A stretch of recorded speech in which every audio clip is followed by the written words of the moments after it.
जय हिंद।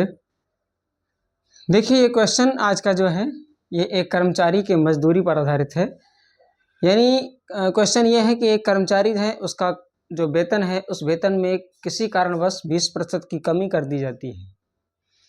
तो जब उसके वेतन में जब 20% की कमी कर दी गई तो उसके बाद उसका जो वेतन हुआ किसी कारणवश फिर उसमें उस कर्मचारी का जो वेतन है उसको फिर से पुराने स्तर पर लेकर के आना है, जो पहले था उसको फिर से कर देना है। अब क्वेश्चन यही है कि बराबर लाना है तो उसमें कितने प्रतिशत की वृद्धि करनी पड़ेगी। तो यहाँ पर आप लोग सोच रहे होंगे कि जो पुराना वेतन था 20% की उसमें कमी हुई तो फिर से उस स्तर पर लाने के लिए 20% ही बढ़ा दिया जाए तो पुराने स्तर पर पहुँच जाएगा, लेकिन ऐसा नहीं है। इसको हम समझते हैं इस क्वेश्चन के माध्यम से। जैसे मान लिया कर्मचारी का वेतन माना कर्मचारी का जो वेतन था बराबर कितने 100 रुपये था। कर्मचारी का वेतन था 100 रुपये। अब 20% कमी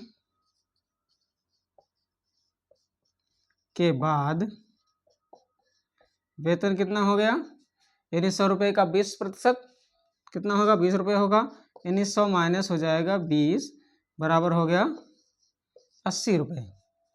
अब जब 20% की कमी हुई तो वेतन हो गया 80 रुपये। अब फिर से इस 80 रुपये को हमें 100 रुपये फिर से कर देना है। तो इस यानी जो पुराना वेतन है इसका कितना परसेंट बढ़ेगा तब 100 रुपये हो जाएगा। यानी 20 रुपये की बढ़ोतरी होनी चाहिए तो 80 का कितना परसेंट बढ़े कि 20 रुपये हो जाए, यानी 80 का 20% कितना रुपया होगा। तो अब इसमें से करेंगे, देखिए कि 20 रुपये की वृद्धि के लिए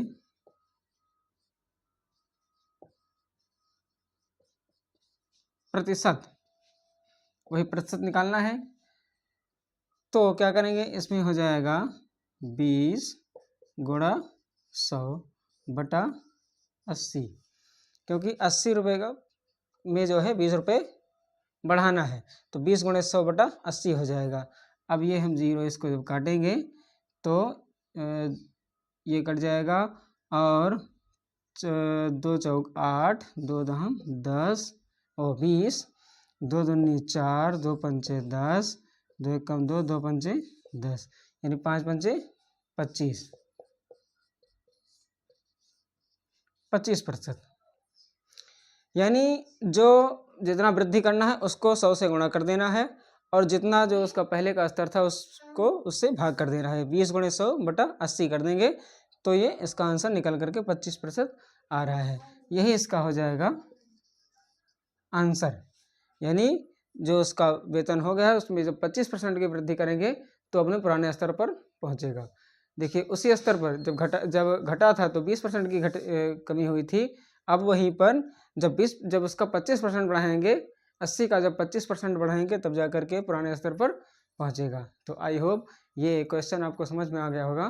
तो फिर मिलते हैं अगले वीडियो में, तब तक के लिए जय हिंद।